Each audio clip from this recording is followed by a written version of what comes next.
Tal vez algunos recuerden un punto de vista reciente en el que hablaba de cómo hay que tener mucho cuidado con los que dicen que sigamos a la ciencia o hay que seguir a la ciencia, nosotros nos basamos en la ciencia, ¿no? ¿Por qué? Por dos razones. Primero, porque este tema de seguir a la ciencia se ha convertido en un tema político, ¿no? Resulta que los liberales dicen que siguen a la ciencia con el tema del COVID, que ellos solo se basan en la ciencia, implicando que no se basan en la religión o en otros principios y que mientras las personas religiosas son poco creíbles porque tienen, digamos, dogmatismo, etcétera, ellos se basan en la ciencia y son los mismos, ¿no?, que dicen vamos a combatir el COVID con la ciencia, son los mismos que dicen que la ideología de género es verdad. Es decir, que si yo digo yo soy un ornitorrinco, ¿no? O sea, de verdad soy un ornitorrinco y tengo el derecho de ser atendido, tratado y respetado como un ornitorrinco cuando es una abominación de la ciencia, ¿no? O sea, es una destrucción de la ciencia porque la ciencia nos dice lo contrario. Pero también hay otra razón y es la razón de cómo la ciencia, por lo menos aquellos que dicen hablar en nombre de la ciencia, se ha politizado de una manera terrible por múltiples razones, pero fundamentalmente por este absurdo de la ideología de género. Y acá hay un ejemplo de, de cómo funciona eso y que nos da la razón para que nosotros, los cristianos, preguntemos, oye, no, porque la ciencia dice, no, espérate, ¿dice la ciencia o dicen algunos científicos, o sea, algunas personas que trabajan como científicos, pero que tienen fundamentalmente una opción ideológica? Esa pregunta es extremadamente legítima, sobre todo porque, como probablemente sepan ustedes, el New England Journal of Medicine es considerado como el órgano científico de medicina más importante de los Estados Unidos, ¿no? El jornal de Nueva Inglaterra, como saben ustedes, Nueva Inglaterra es toda la zona noreste, la zona más WASP, más blanca, de mayor antigüedad cultural que existe en Estados Unidos, ¿no? Y es desde el estado de Massachusetts, con Boston, hacia el norte, ¿no? O sea, incluye New Hampshire, algunos incluyen Connecticut también en esa región, incluye Vermont y incluye Maine, ¿no? Esos estados elitistas. Bueno, The New England Journal of Medicine en diciembre del 2020 publicó un artículo surrealista. En este artículo, que es de los más reputados, ¿no?, publicó un artículo titulado Failed Assignments, ¿no?, Rethinking Sex Designations on Birth Certificates. O sea, significa, traducido, asignaciones fallidas, repensando las designaciones en los certificados de nacimiento, ¿no? Este está firmado por cuatro médicos, ¿no? Bueno, tres médicos y una practicante de medicina, ¿no? Vadim Taylor, Jessica Clark, Eli Adachi. Y estos tres médicos y el practicante de medicina básicamente dicen lo siguiente, ¿no? Que las designaciones sexuales en los certificados de nacimiento no tienen ninguna utilidad clínica, ¿no? Y pueden ser tremendamente dañinos para las personas intersexuales y transgénero, ¿no? ¿Qué es exactamente una persona intersex? No lo sé, no me lo pregunten. No pienso investigarlo, porque como saben ustedes, la sigla LGBT ahora tiene pues 24 letras más, ¿no? Y entonces lo que ellos proponen es que el sexo con el que ha nacido el bebé se ponga debajo de lo que se llama la línea de demarcación, y ellos dicen, esto no comprometería en nada el valor de la salud pública que tiene el certificado, y más bien podría evitar daños, entre comillas, daños. ¿Daños a quiénes? A los transexuales y a los intersexo. El artículo ha sido básicamente vapuleado, ¿no? El artículo en 3 días tuvo más de 6.000 comentarios uniformemente negativos, ¿no? Porque acá les explico qué es lo que quieren, qué es lo que quieren estos autores del New England Journal of Medicine. Lo que ellos quieren es que la línea de marcación de un certificado es allí donde está la información relevante, ¿no? Es decir, está el nombre y la fecha de nacimiento, y el grupo sanguíneo y el sexo.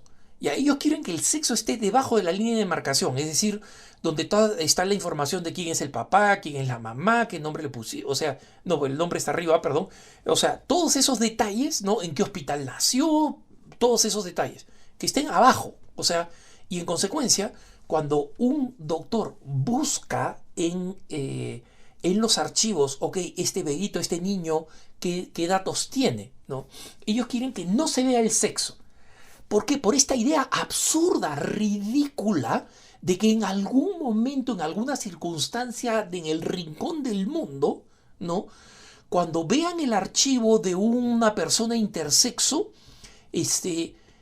por ejemplo, que ha decidido llamarse Pedro y es María, ¿no?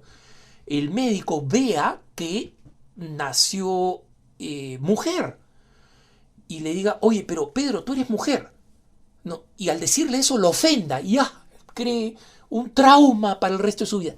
Eso es lo que quieren prevenir, ¿no? Pero ¿qué cosa es lo que dicen los doctores que han visto esto? Dicen, esto es absolutamente loco, ¿no? Y médicos que son muy conocidos a favor, digamos, de la homosexualidad, de apoyar a las personas homosexuales, han escrito diciendo, esto es una locura, ¿no? Un médico del estado de Oregon, por ejemplo, dice, yo soy un pediatra, ¿no? Las curvas de crecimiento para bebés masculinos y femeninos son notablemente diferentes. Y eso significa que yo tengo que renunciar a saber cuál es la curva que le corresponde a un niño cuando lo estoy investigando, simplemente porque un transgénero se puede ofender en el futuro cuando decide cambiar de sexo. Es absolutamente ridículo aceptar lo que dice este artículo, que las designaciones sexuales en los certificados de nacimiento no ofrecen ninguna utilidad clínica. Esto es una locura. Los autores, anticipando esta reacción, decían, nosotros no estamos diciendo que no se ponga la información, que se ponga en los certificados de nacimiento, pero que se ponga, como les decía, debajo de la línea de demarcación, ¿no?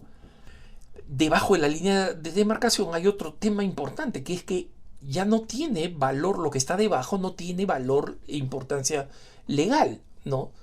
Esto va absolutamente en contra de un estudio de consenso, o sea, de múltiples médicos que el 2001 publicaron una investigación en la Academia Nacional de las Ciencias, the National Academies of Science, que se titulaba Explorando la contribución biológica a la salud humana, y que tenía como subtítulo ¿El sexo importa? O sea, digamos, la identidad sexual de cada uno de estas personas, ¿no? Y básicamente concluyeron lo siguiente, ¿no? Lo leo textualmente, esto que dice este artículo de la Academia Nacional de Ciencias. Dice, ser varón o mujer es una variable humana básica muy importante que afecta la salud y la enfermedad a lo largo de toda la curva de nuestra vida. Las diferencias en la salud o la enfermedad se ven influenciadas por constituciones fisiológicas y genéticas, así como la interacción de los individuos con factores de su medio ambiente. la incidencia y severidad de algunas enfermedades varían entre los sexos y pueden tener una base en distintas formas de exposición, o sea, a elementos naturales, ¿no? Sin embargo, en muchos casos, estas diferencias sexuales pueden ser retraídas digamos, remontadas en su origen a los efectos directos o indirectos que tienen las hormonas asociadas con la reproducción. Diferencias que no solamente pueden ser atribuidas a las hormonas. Por tanto, el sexo masculino o femenino debería considerarse cuando se diseñan o analizan estudios en las áreas en cualquier nivel de las investigaciones biomédicas y relacionadas con la salud. Entonces, lo bueno es que este artículo ha sido pulverizado, absolutamente pulverizado, por los que saben.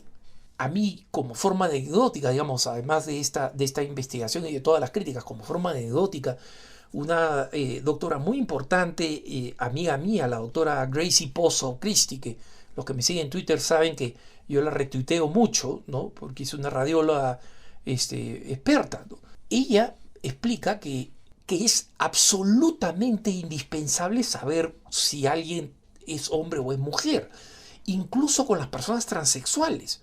Dice, mira, muchas veces llegan casos acá al hospital en que un hombre, por ejemplo, entre comillas, ¿no? Y que no quiere decir que ha transicionado, tiene unos síntomas que son difíciles de determinar. O sea, algunos piensan que es fatiga crónica, etc. Y después descubren que es lupus, que es una enfermedad que ataca 90% a las mujeres y menos de 10% a los hombres, ¿no? 10%. Entonces, el saber la identidad sexual es fundamental. Y si esa identidad no está en el archivo, cuando sacan el archivo del nacimiento de esta persona no va a poder ser tratada. Entonces, ¿qué importa? ¿Salvarle la vida o evitar potencialmente ofenderla? Yo creo que la respuesta es evidente, ¿no?